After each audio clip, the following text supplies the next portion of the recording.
Hey everybody, welcome to an episode of Handle the Heat. I'm your host TK, and with me today is Nicolette Mashile. You might know her as a talk show host, actress, or an entrepreneur, as well as the founder of Financial Fitness Buddies. Nicolette, welcome to the show. Thank you. It's great to be here. How are you with spicy food? Joe. Isn't it? We will see. Well, the name of the show is called Handle the Heat. These wings actually get pretty hot. Okay. So today we're talking about money, we're talking about you, we're talking about your come up. You're going to teach us a few things. I know a lot of people are watching, and it's January for a lot of people, not January. So you're going to teach and empower some of us while we are eating. Okay, let's do it. You ready? Happy to do so. Okay, in case you don't know, we're at 4th Avenue, 27 boxes in Melville. That's a nice sauce. It's really nice. I like that sauce. So being born and raised in Bushbuck Ridge, a lot of people actually come from there, come to the city to work, get a career, study. You took a different journey. You went to Rhodes, did social services, and then stopped and started moving into other courses. What was that whole come up like for you? I failed my degree. That's what happened. You know, a lot of people don't even talk about their failures when it comes to degrees. I failed my degree. 4 years of Grahamstown to come out with nothing. Yeah, no, you kind of have to talk about it. I failed my degree. So Joburg was never in the radar. I never wanted to come to Johannesburg. The reason being, my sister was in Joburg at the time, and she was in Wits. So my sister and I were not very close, right? So I never wanted to be in the same city as her. Also, I just wanted something different. So I went down to Grahamstown, studied actually social sciences and law. And in my second year of mock trials, or whatever they call them, mock trials, whatever, I realized that, this is boring. This is not the law that I want to do. Having watched Boston Legal, of course, you would realize, now I gotta wait for the other counsel to speak and then I speak. No, I want to interrupt you while you speak and say, I'm lying. So, yeah, ended up realizing that I didn't want to do law. And I think I lost my focus. I lost my train of why I was in Grahamstown. Failed my degree, came up to Johannesburg. My dad had washed his hands off me. They call it disowned, but in black communities, there's no such thing as being disowned. That's what they do, right? Came to Johannesburg, lived with my sister, slept on my sister's couch, and that's when I realized that right now I need to find something that's going to be a quick win. And I'm not saying that sports management is a quick win, but it really was for me, right? So I went straight into sports management, did that. Then my dad said to me, listen, you can't do a diploma. You gotta do a degree. So I then negotiated with him to pay for my diploma because my sister was paying for it on a loan. And then that's when I started realizing that I was very cushioned. I grew up very cushioned. I mean, my dad worked for the government. I flew in and out of Port Elizabeth. Never had to take public transport. I was really cushioned. Coming from, the one question my little sister once asked my mom was, are we poor? And my mom said, no, we're rich in happiness, And because everything was normal for me when I was growing up, my dad showed up all the time. It felt like I never really went through any type of struggle because my dad did everything. So for the first time in Johannesburg, I had to realize what the value of money is. I had to realize how to stand up for myself, how to do a lot of things on my own. I didn't even know how to stop a taxi. I would get into the taxi and I'd get off when someone else gets off because I didn't know what to say. So that's how bad it was. But I came to a point where I was like, you know what, I need to stand up on my own 2 feet. I lived with my sister, slept on my sister's couch. And that's when life became real. And I was like, okay, so what now? And as I said, my sister took out a loan for me to study sports management. In the second year, I then had a negotiation with my dad and he paid for sports management, and then I did a degree in communication science. And I only did a degree in communication science because people would say to me, you speak so much, you speak so well. This is probably something that you do great in. And I did that. And after that, I decided, you know what? So I've got a complex. I'm doing my MBA right now, but it's because of a complex, right? So it's not because I really think that there's lots of value in doing an MBA in this day and age, but it's because I failed my degree. So I keep having to do better, So I'm hoping that one day I can see a psychologist that's going to get me off that track. Yeah.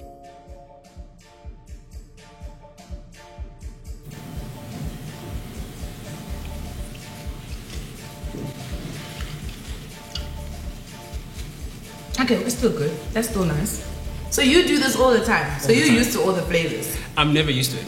You could never get used to it, chili, right? It's Handle the Heat. So a lot of people are finding it on YouTube by accident. Some people type 5 ways to get out of debt or whatever, and your name comes up. Yes. And as we find out that it's a black South African female.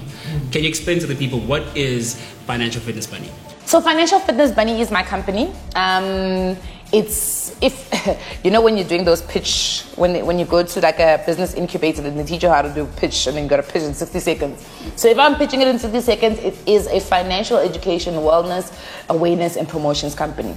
Basically what I'm saying is Africans, we need to level up when it comes to our financial education, because a lot of us don't know. We don't have the advantage of knowing, and not knowing sometimes becomes a really serious problem, right? I always say that a well-informed client is a bankable client. Yeah. If you know why you need to get a retirement annuity, I now don't need to convince you, right? You go out there and you get it because it is well in line with the financial goals that you've got. So it's so important. Information is so important, guys. You will always find that if you have information, you do a little bit more better. You make better, well-informed decisions. You've weighed the pros and cons. You've looked at the risks. So that's why I created Financial Fitness Bunnies. It didn't start as Financial Fitness Bunnies.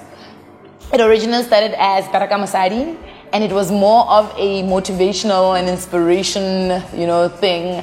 And then I realized I hate motivation and I hate inspirational videos and all that stuff. Why? Because no one has got the job to keep you inspired and motivated. It's no one's job, right? And the problem with motivation is that you attend these motivational speaking seminars and you sit there and you get so psyched up and you're writing notes and you're excited and you take pictures with these guys. And then the next day you go back to your you go back to your normal routine, right? But when we give you an education, we empower you. We empower you. You might not take the action immediately, but you're empowered. So next time somebody comes to you and says, geez, I'm struggling, I've got a disposable income of 500 Rand, I don't know where to put it every single month, you can then say to them, but look, actually there's something called a tax-free account. So for me, education is really empowering and it's so important. Guys, not knowing is terrible. I lost 125,000 Rand the first time I tried to buy a house. Why? Because nobody in my life had bought a house. So I thought, geez, this is easy. You just sign a contract, you go look for funding, and that's it. No, darling. It is legally binding. It's a legally binding document. So if there is somebody who's willing to give you the money, you've got to buy the house, right? I didn't know that. So information for me is really important. And you know what? It's free, guys. Let's put it out there. I always feel guilty whenever financial institutions hit me up and they want me to do work and they want to pay me. Because I'm like, but guys, this is free. Yeah. This is information you are supposed to be giving out to our people. Yeah. But I'm seeing myself as a vessel right now, and yeah. Why do you think the information is not being given? The information is being given out. It's how it's been given out. I always fight about how information is not decolonized in terms of language, in terms of examples. So for instance, if you speak to somebody who claims or comes across as well financially literate, and you ask them, what are your books, what have been your inspirations, they'll tell you about Tony Robbins, they'll tell you about Dave Ramsey, right? They'll tell you about The Richest Man in Babylon. All those books are not written for a South African or an African person. Why? Because the examples are not South Africans. So relating to them is not that easy. Yes, the rules of money stay the same. So that's common. Money is money. Doesn't matter which side you are getting it from, how you're making it. Money stays money, right? But the reality is that I need to be able to relate to what you are saying. And I think that's the difference that I come in and actually make, is that I start speaking to people in a language they understand. I start saying to them, guys, we're all going through this. Let's not pretend all of us are going through, we're all sinking in debt at some level, right? And we all need to get out of it. I think the other problem is also that we don't speak about money. So we've made money this taboo, a subject that nobody wants to speak about. So what people will say to me is that it's not that I don't want to speak about it, it's that I don't know what to speak about. I don't know what to say. I don't know how to discuss. I don't know who to speak to. So most of us, what we do is we do the ostrich thing. We keep our heads in the ground and hope things get better. But will things really get better if you're not taking conscious action and intention to actually make them better? Chances are they probably won't. And another thing I always speak about is that, men use a lot of, not even just men, even women, they use the word slay queen to try and shame a certain type of person, right? But they forget that the whole concept of a slay queen was created. It didn't just pop out of nowhere. It was created. It's how women at some point in their life were not even allowed to buy property in this country. without their husbands, you know. So you've got a deliberate system that deliberately makes people not know anything about finances. And then we're going to turn around at the same time and then point fingers at people and say, yeah, but you're drowning in debt.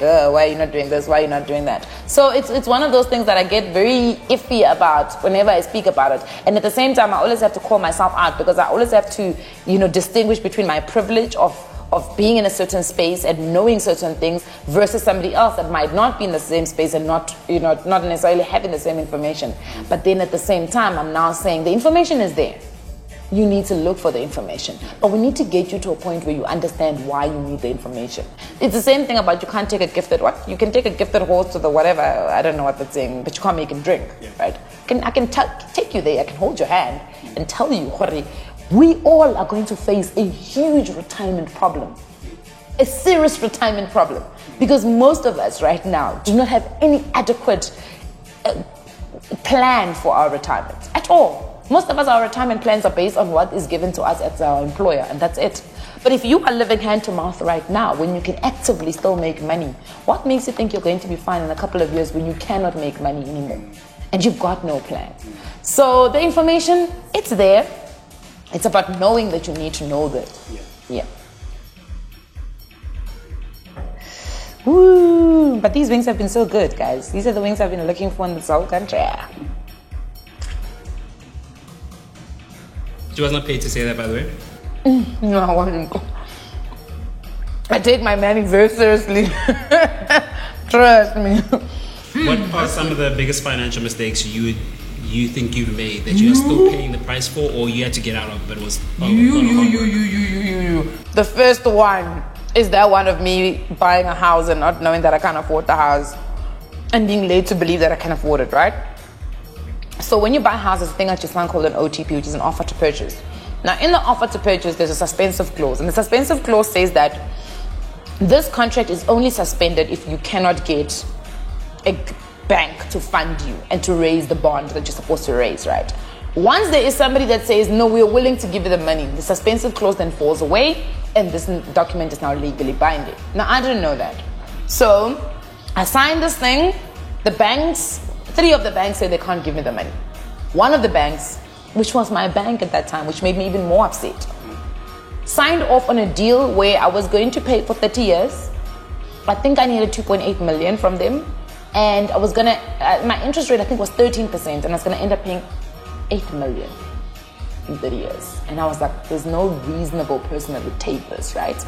But what the bond originator had done is that she had understated my expenses to make it. So what they do is, it's the same thing when you buy a car. You walk in and you say, I'm looking to buy a car. And they say to you, okay, so how much? The first thing they get asked is, how much do you want to pay? No, fam, it's not about how much I want to pay. The question should be, what is the interest rate that you are looking for? Because that's really what's important, right? But the sales guy will say to you, how much do you want to pay? He says in 5,000 rand. He says to you, okay, I'll make a plan for you. So they'll always make a plan for you, right? So it's the same thing similar to when you're buying a house. If the bond originator really wants the deal to go through, they will make a plan for you, right? They either increase the period, they decrease, they increase the period, they'll increase the interest rate, you end up paying more at a higher price for a longer time, but you will pay the 5,000 rand. They will make sure that you pay 5,000 rand a month. So she understated my expenses. This bank pushed out an approval, and as I said, reasonably, it could not be something that I could take. So I declined it. But because legally the bank was willing to give me money, it meant that the suspensive clause had lifted. So I had to buy the house, and I could only negotiate out of court. So that was one. I think my second biggest mistake was I gave somebody 250,000 rand, believing they're going to give it back to me. Woo! Yeah! And I never got it back. In actual fact, we're shooting this in January, and it's like the anniversary of this guy not ever giving me back my money. So, yeah, that's an awkward situation, but whatever. And every single time I speak to him about it, the act like he's giving me back my money. I'm like, fam, where are the receipts where you've given me back my money? Yeah, it's a painful thing. I speak about it now very casually, but it really was painful because you've got this person that you believe, will give you back your money. They spin you a very well drafted story. They even go as far as saying, this doesn't even sit right with me. I don't really want to be borrowing money from you. But fam, you're borrowing money from me. Don't say things like that. So they get you to a point where they use your trust presses and they get you to give them money. And by the way, I stole that money from my company, you know? So it wasn't even my own personal money. It's money that I had to go take out of my company. Do you know how hard it is to try and balance that out when you're doing your tax returns? To try and explain what happened to 250,000 rand? Even like poor man share. And you know what this man needed the money to do? To pay off. So he had done a down payment on a Porsche GTS. Hey guys, I think that's what makes it even worse. You know how if he was paying maybe for his siblings' education, I could have been like, you know what, it's all right. No, he was buying a Porsche GTS and he needed 250,000 rand to clear so they can take it off the floor. But you know, God is amazing. Because right now, I got a Porsche. Life will go around. And I think one of the last biggest mistake that I made was not understanding interest. You know, not taking the time to actually study and understand what interest is, and not having anybody to teach me. You know, so that's what I was saying to you. When you walk into a bank and you're trying to buy something on credit, they never speak to you about the credit, the amount of interest that they're charging you on the money that they're borrowing you. Because if you knew that, you would actually sit back and be like, but Timalian is not that worth it, right? But they don't tell you. So you walk in there and you say, I want to pay 3,000 rand for a Mercedes Benz. And they say to you, don't worry, we'll make a plan for you. And indeed they do make a plan, but what you end up ultimately doing, what they end up doing, is that they just charge you more for the money that they're giving you. So yeah, I think those are some of my biggest mistakes.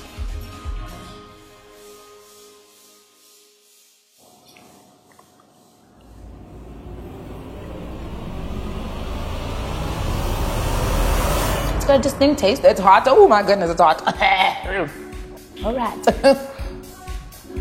That's hot. Okay. You okay? That's a different hot. Okay. When it comes to business and finance books, still the number one most spoken about book is Rich Dad, Poor Dad. But we know that you're busy writing yours. What's the focus of your book and what can we expect to see from it? So the focus of my book is to give people an African perspective of how to manage your finances. So as I always say, I feel, oh wow, that was hard. I feel like all personal finance books or even more business books, they are the same. It's just really how it's written, right? So they sound the same, they focus on the same things. And I don't think mine will be that different, but what really will be different are the stories that I'm going to tell. So if you've watched my videos, you'll realize that is really hot. Wow. What you'll realize, I hope the milk works because the water's not working. And I'm lactose intolerant, so if I'm drinking milk, I must be in trouble. So if you've watched my videos, you'll realize that I do a lot of storytelling before I drop the lesson. So I think my book will focus a lot on that. My book will be largely, I can't even speak. My book will be largely on the lessons from The Millionaire Next Door. So The Millionaire Next Door is a book that was written, I think, 20 years ago? And it focuses really on the fundamentals of money, the simple rules of money. Live below your means. And speaking about millions, you made your first million a few years ago. Yeah. Can't spend money you don't have, right? Don't increase your expenditure as you get more money. Simple rules. Simple rules that sound simple, a little bit difficult to implement, but ultimately simple. And I think that's what I'm going to focus a lot on. I had originally, when I started writing the book, wanted to call it New Money, because I feel like most of us, especially black people, at some level of our life, it's new money. Because most of us didn't grow up with money, right? So at some level, you're going to be having new money and having to deal with having new money. And because the question I always get is that people will say, hey, asna mali. Hey, we don't have enough money. But what happens when you do get the money? Are you ready? And that's the question I ask in the book. Are you ready for when you actually start making money? Because your money, your asna mali and my asna mali is fine, right? I might have 10,000 rand in my account and still say agna mali. You could have 100K in your account and say agna mali. Somebody else might have 0 rand and say asna mali. So that's fine. So if I took my 10K and gave it to the person that's got 0K, all of a sudden they can change their narrative, right? But are they ready for that 10K? You could take your 100K and give it to me, and all of a sudden I've got money, right? But am I ready for 100K? So that's what I'm speaking about. Do you know what to do when you actually get the money? Yep.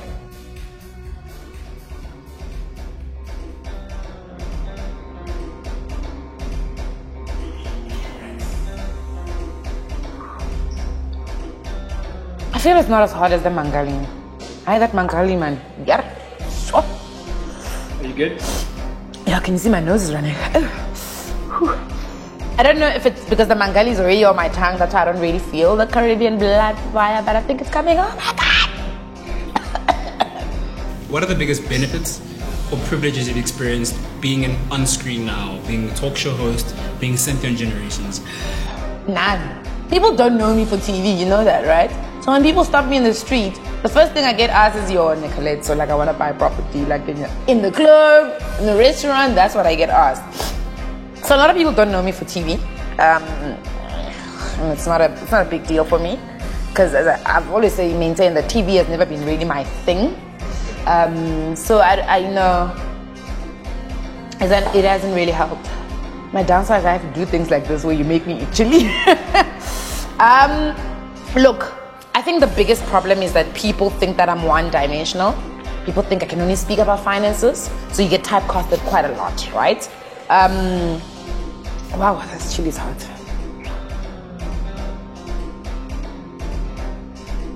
I'm trying to maintain my composure. So yeah, I think that's the one thing. I don't like the fact that people don't think I've got a personality. Don't think that I've got a persona outside of finances. And also, as a person that didn't study finances, it's not the be all and end all of my life, you know what I mean? There's so many other things that I'd like to do. So yeah, I don't like that side of it. I've got a lot of people that don't like me.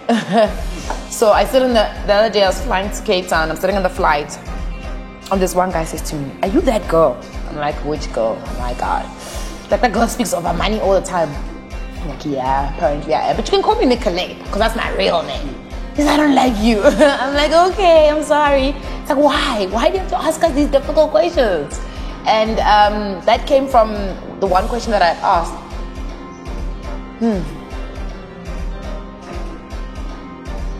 Actually sitting like at the end where my vocal cords hit. So I had asked the question about, if you took 2018, January to December, and you looked at how much money has gone through your bank account, what is the percentage of that? What percentage did you keep of that money? You know? How much of it did you actually keep?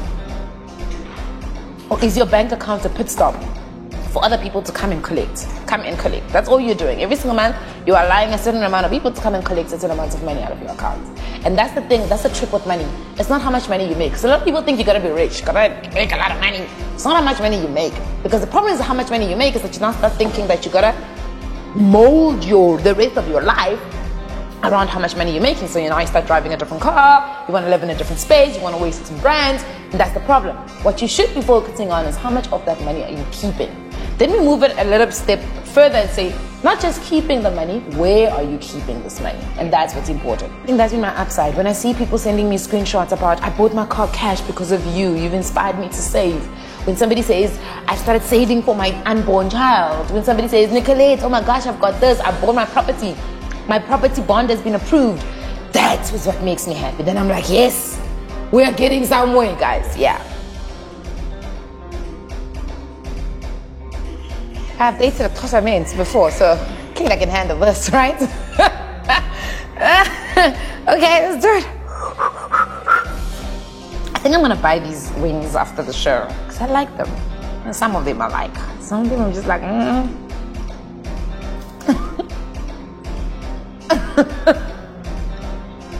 Are you smelling it? Yeah, I'm licking it first to see what's happening. I actually prefer that one. See how I'm biting it from the bottom where you didn't put the chili? No, it's hot. Ah, my tongue is on fire. You can take one chunk or you can lick this one. Okay, let's take a bite.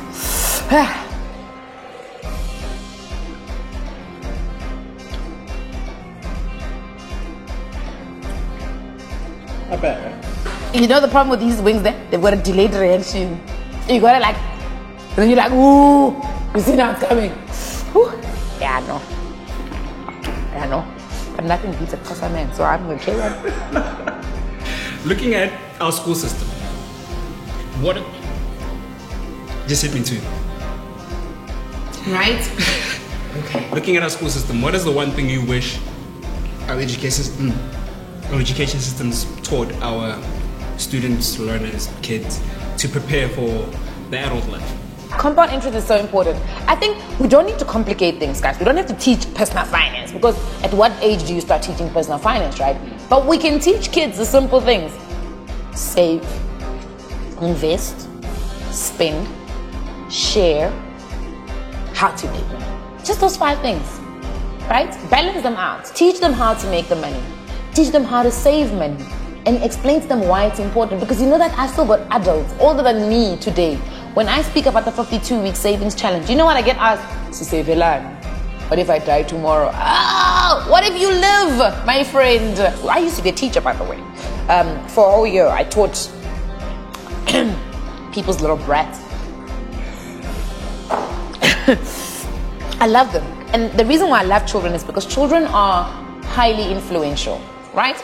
Children are a blank slate. They're amazing because you literally, what you teach them, they hold on to. And especially at foundation and intermediate phase, what I teach you, you will remember. So the question about when do we start teaching children about money, teach them at the earlier age. Teach them when you teach them how to speak a language, because you never worry about them forgetting how to speak a language, right?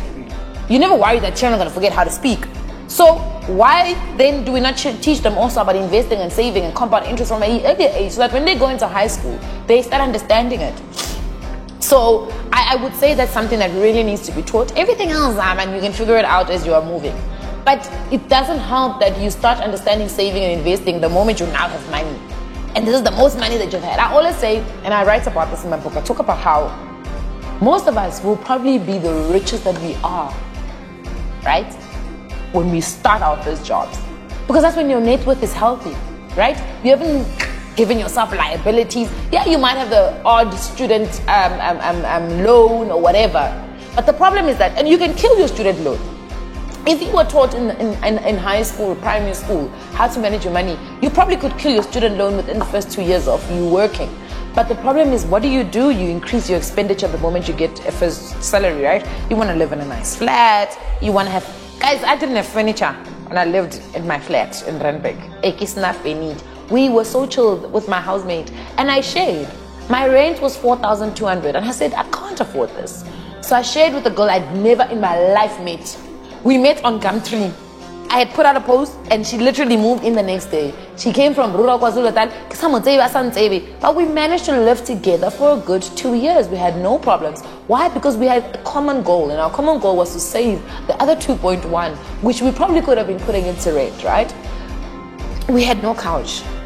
I mean, we lived practically in our own rooms. All I had was a bed, and we had a fridge. That's the most we had. We had no TV. We had nothing. But Bisipila, when we were walking on the streets, you could never say Guzagana TV, Nolona, right? And we were thriving. And I lived like that for 2013, 14, 15, I moved out. And in 2015, I was taking home 50,000 rand a month. Clean, not still need to be taxed. That was my take home, because the other thing that I do when I negotiate salaries or any income, even now as a freelancer, fam, I don't play around. I'm not negotiating tax. You need to deal with tax. You're the one who's paying me. I'm telling you what I want that needs to come into my bank account. I was taking home 50,000 rand a month. You think I would live by myself, right? No, I still shade. I was paying 3,000 rand. 3,000, yes. Our rent was 6.8, so we were paying 3.4 with this girl. So I was still renting, because I was adamant that the car that I was going to buy first, I was not going to buy it on credit. I was so adamant. I was like, and I'm going to buy it without having to owe anybody. And within 2015, I paid lobola for my car. It was paid cash. I'm still driving it. You would again think that a car that I bought in 2015, I really should not be driving now, because that's what a lot of people think. Oh man, since 33 years, I must move on to the next car. No. See, we need to relax. The problem is that we're living a life that has been scripted by somebody else. We're not even the leads in our own movies. Someone else is actually leading in our own movies, but we're living. We're just like the supporting cast. When you're not supporting cast, you know, when you're, okay, me, you never acted. When you're supporting cast, you're always trying to become main cast. So you're always trying to copy, do what everybody else is doing. No, fam. Stick to your lane, stick to what you understand, stick to what you know. And when you don't know, look for assistance. Yeah.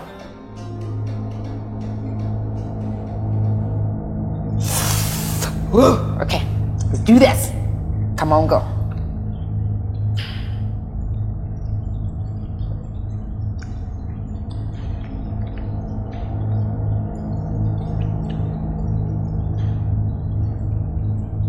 No, but that becomes terrible after you've taken it back.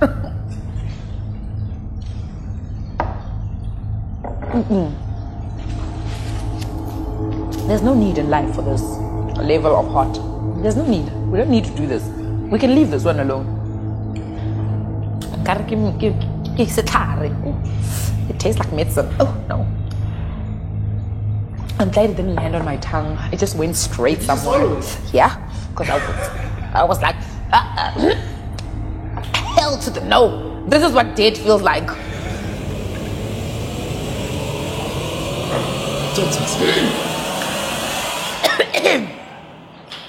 How do you manage date? Ooh.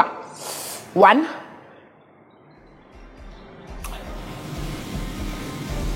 Drink milk. One. Drink milk. That drink milk. Find a pacifier. Okay, so be honest with yourself. Whew. Hold on. Oh. No, I can't. Be honest with yourself. Is this gonna go on YouTube? Yes, it is. So be honest, right?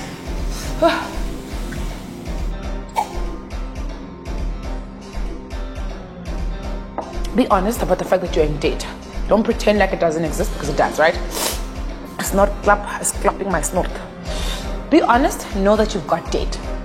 But at the same time, it's not the end of the world. Like, that's not the end of the world. Give me eyes so I can chew on eyes. It's in my ears, fam. Know that it's not the end of the world. Date is temporary, unless you want it. I'm gonna stick my fingers in here. It's temporary. You can't get out of it. 2, be intentional about getting out of date. There's no point in saying I want to get out of date, but you're getting into more date, right? Sit down, write down all your date. Write it. So you make 3 columns. You write the date, the name of it. So you have clothing account. Next line, you gotta write how much you owe. You write how much you owe. The next thing is, how much are you being charged? I can tell you today that a lot of people don't even know what the interest rate is on their car. People have bought cars, they're driving cars, they're paying every single month, but they don't know what the interest rate they're being charged, right? Once you've done that, you then put it in either in a descending or an ascending order, whichever way makes you happy. Then you pick either the cheapest or the most expensive, and that's the one you tackle first. The cheapest one is a behavioral change. Why? Because then you feel like you're winning. So it's the same thing as when you get 80% in maths class, in a test. You feel good because everybody's giving you praise, right? So it's a behavior that we're dealing with. It's called behavioral economics that we're now dealing with to manage your personal finances. So you're creating what we call a cognitive bias. You're saying to yourself, it's possible. That's when you deal with the easy one. After you've dealt with it, you've crushed your goal, print it out, put it on your fridge so you can see it every single day. If you start the other way and you deal with the most expensive one first, you take all your additional income, all your disposable income, and I know you've got, people say, I don't have disposable income. Shut up, you do. Don't lie. Because you're always going to the, nails are always done, hair's always done, everything's always done, but skoloto's not done. Don't lie, you've got disposable income. Try and channel that money into paying off the most expensive one. Because I can tell you, the most expensive one, you're going to be paying the most expensive money for it also. What that also then means is that, unless it's the bond, of course, right? And the bond usually is never the most expensive skoloto you've got. It looks like it's the highest, but it's never the most expensive. Your most expensive one is probably a credit card or a personal loan. revolving loan. That's about revolving loan, the one that you get stuck in, or overdraft. Right. Once you start paying that off, you realize that if you pay that one off, right? And usually it's the short-term ones because we call it unsecured lending. When the banks give you unsecured lending, what they do is they give you a shorter period to pay. They give you a high interest rate because what they're doing is, in case you default, they want to collect as much interest from you as possible, right? They give you a shorter period also because fam finish. You cannot be paying for a car for 10 years. You must pay 5-6 years finish, right? Credit card, sometimes even 48 months. Or 24 months, right? So, once you free that money, you're gonna feel amazing. Because then, water please. Then you will feel like it's an investment. I always say, people always ask me, what's the best investment that a person should be focusing on? And I always say, the best investment is paying off debt, especially unsecured debt. And then you ask, what am I working on? Whew, fam. Hey, your wings.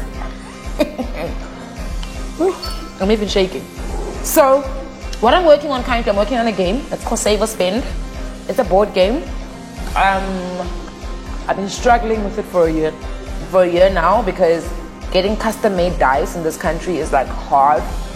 But I've tested the game with a few friends, and they seem to like it.